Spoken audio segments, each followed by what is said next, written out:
morning. You don't have. That's what I get tired of. Every time you always talking about something. I'm talking about. What you talking about? See, that's what I'm saying. You never be listening, and that's why I'm. Girl, if you don't come here. And another thing, I wasn't done talking. Love you. So I'm trying to figure out why you had such an attitude. Nuh-uh, not today. Not today. You know, every time I try to do something and I tell you about it, Why you got the trash right here? Why you gotta keep doing that? Why you can't just take it out?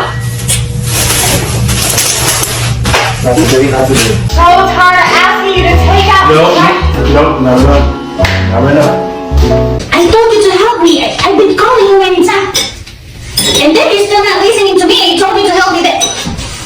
You sit down up here, son of the car, like, say, what is this? I mean, I don't make him. Is me, I don't make him. I can't do this no more. last night you only lasted 2. Hold up, open. Chew. Oh, man, I can't believe you.